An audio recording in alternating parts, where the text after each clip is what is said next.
শুক্রবার রাতে হাওড়ার ধুলাগড়ে ভয়াবহ দুর্ঘটনা। জানা যাচ্ছে বাগনানগামী একটি অয়েল ট্যাঙ্কারে প্রথমে আগুন লাগে, তেল লিক করে আগুন ছড়িয়ে পড়ে রাস্তায়। ওই অবস্থায় ট্যাঙ্কারটি এগিয়ে যেতে থাকে। সেই সময় ওই রাস্তা দিয়ে লরি ও বাস যাচ্ছিল। 4টি লরি ও একটি বাসে আগুন ধরে যায়। আগুন ছড়িয়ে পড়ে গোটা ট্যাঙ্কারটিতে।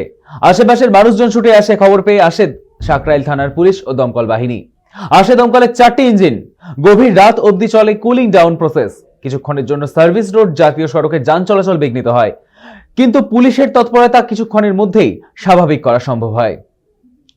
আমাদের সঙ্গে এই মুহূর্তে টেলিফোন লাইনে রয়েছে আমাদের প্রতিনিধি অর্পণ সিংহ। অর্পণ, ঠিক কি ঘটেছে, কিভাবে এই অগ্নিকাণ্ড?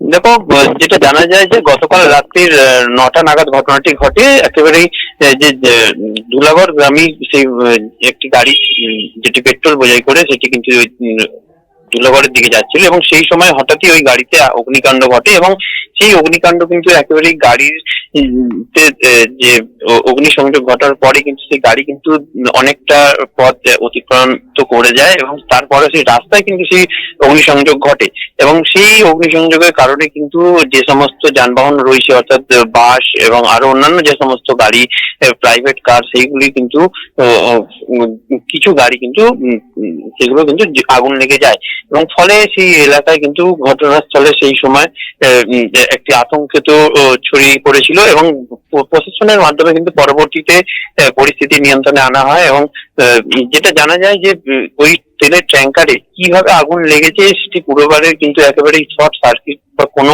কারণবশত লেগে যায় এবং দমকলের আধিকারিকরা খবর পেয়েই তারা কিন্তু ঘটনাস্থলে আসেন এবং পুরো ওই এলাকায় একেবারে কিন্তু অগ্নিকাণ্ডের যে ছায়া সে কিন্তু একেবারে বলা যেতেই পারে এবং প্রায় 2 ঘন্টা ওই এলাকায় কিন্তু যান চলাচল কিন্তু একেবারে বন্ধ থাকে এবং প্রায় দমকলের 2টি ইঞ্জিন ঘটনাস্থলে গিয়ে পরিস্থিতি কিন্তু স্বাভাবিক করে।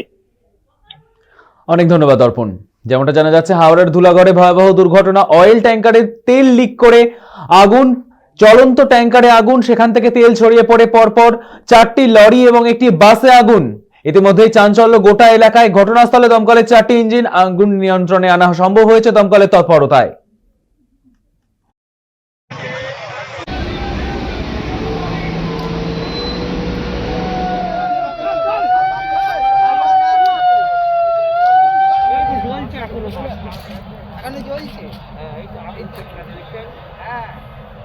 আমি হোটেলে খেয়ে বেরিয়েছি, দেখছি যে কর্মচারীদের ডাকছে, এই ভাই আগুন লেগে গেছে। আমি ওখানেই গাড়িটা ব্যাক করে নিয়ে আমি ওই দিকটা গাড়ি রেখে তারপরে এসে দেখছি যে একবারে পুরো আগুন লেগে গেছে।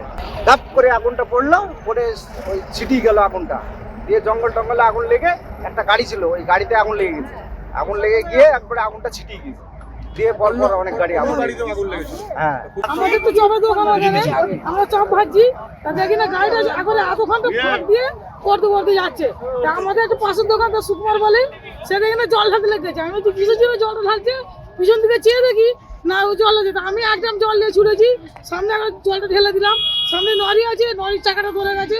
আবার আমাদের পাশে চঞ্চল বলে, ও আমার নরির চাকাতে ঢাললো। খুব ভয়, মানে যেন স্ট্রোক হয়ে যাওয়ার ব্যাপার।